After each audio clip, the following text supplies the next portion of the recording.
Hi, this is Steve Walton from Tropic Heating and PatioHeat.com. Today we're going to take a look at the preparation needed for Infratech Flush Mount Frames, what to plan on as far as the structure, and kind of things to look out for as far as placement and that kind of thing. So hopefully this will help you in determining whether you can put a flush mount frame into your patio, but let's just go ahead and take a look at what we got here.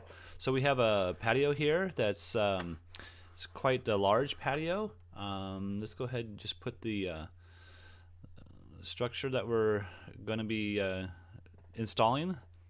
And I say well, I'm not installing this. This is just something the customer is looking at and what he needs to consider in order to place this unit properly.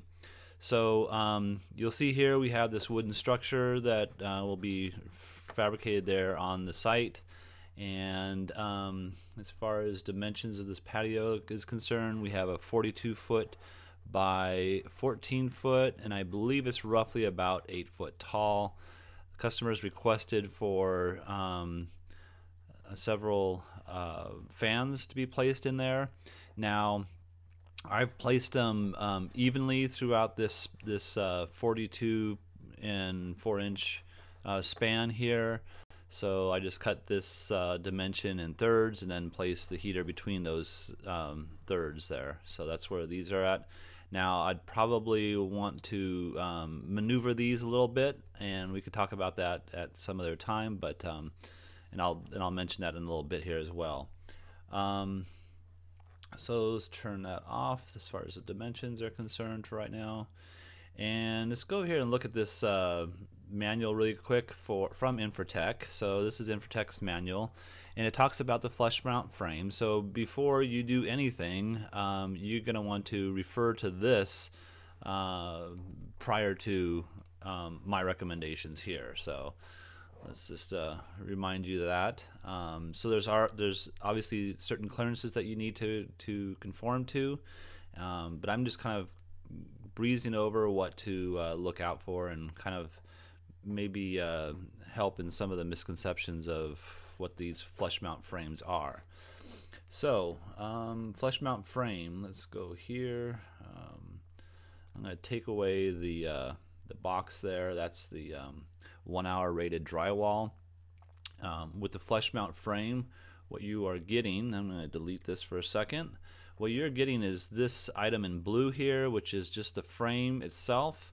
The heater is sold separately, and you can see that that's just the frame. Now you can install the frame flush like this and then cover up these edges so that you have just a ½ inch of clearance between the hole here and whatever that finish might be. It could be wood, it could be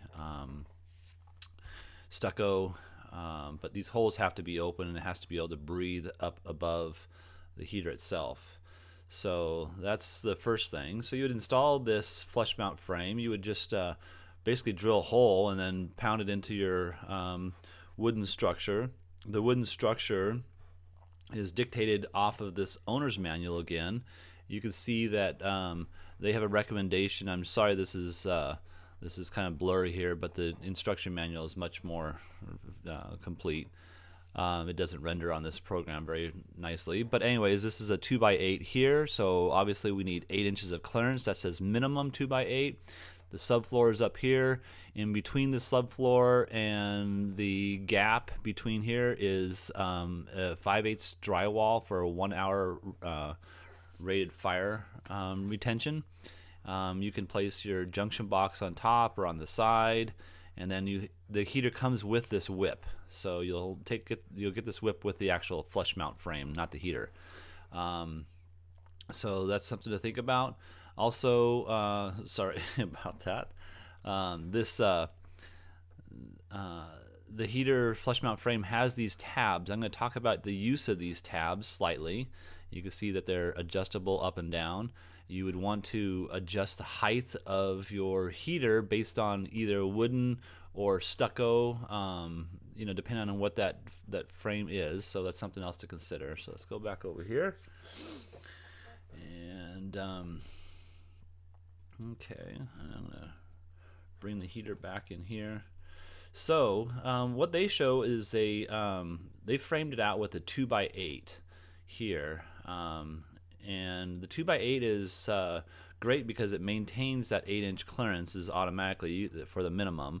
But in this case, I'm just going to show you using 2x4s and maybe kind of some structure. Now this isn't going to fit perfectly because there's a lot I'd have to change, but you get the idea. That's what I'm kind of looking for right here. So first of all, let's go ahead and look at this. Let's look at the frame, excuse me, the 1 hour rated, here we go.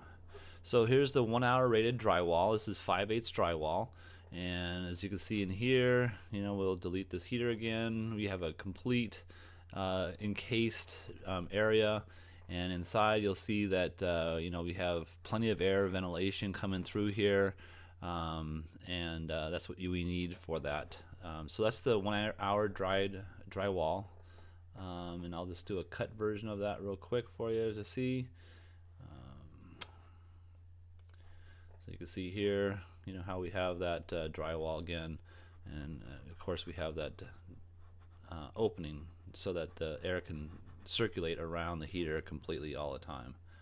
Let's see if I can go in here, put the heater back, and we'll delete that. And so he'll put this cut version back on here. So yeah, and you'll notice that this, let me go back here to this whole version here. You'll notice that the height has to be 8 inches. So I'm meeting that height on this particular application with these trusses coming across here. I'm not sure whether the customer is looking to produce something like this or not. There's going to be a top on top of this, I would imagine, and so it's going to be finished to some degree, so it's rain protected. But yeah, this is just an interpretation, and it's not structurally sound in any way. But you can see that it's important to have that clearance at the point where you need to meet that clearance. Over here, obviously we have excess, but on this side here we don't. Another thing is this bottom of this lid here has got to be level. These heaters have to be level. They can't be sloped with this top piece of the truss here, so that the element starts to sag downhill. It needs to be flush like that. So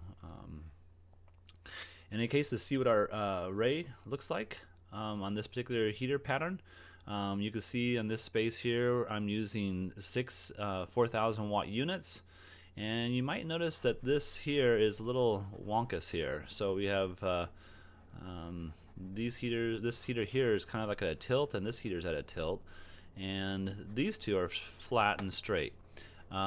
So what I've done here is, because of the proximity of these two heaters, I've changed the angle by lowering the tab that I mentioned earlier. So if I lower this tab on the left side and raise the tab just slightly on this side, so that I got just 2 to 3 degrees of a tilt, I'm spreading that heat a little bit closer outwards, as opposed to having it straight across where I have this massive overlap here.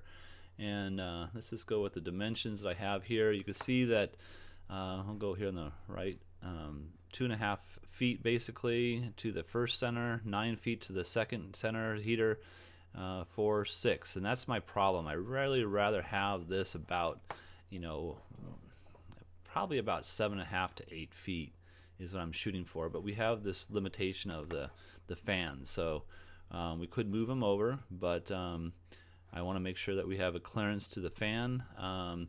It's possible.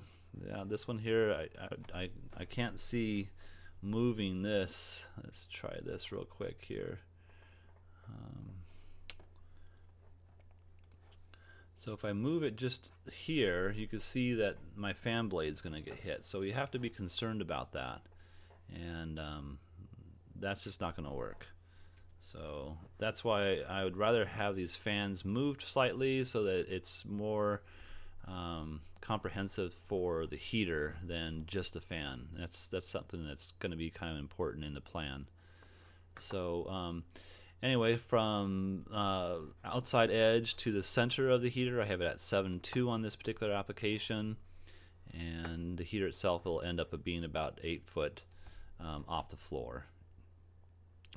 So there you have it. I hope that kind of explains what to look out for as far as flush mount frames, and potentially what you might be able to do in this particular situation, how to construct something so that you meet all the clearances, and the use of that 2x8 so that you have the right dimensions to affix the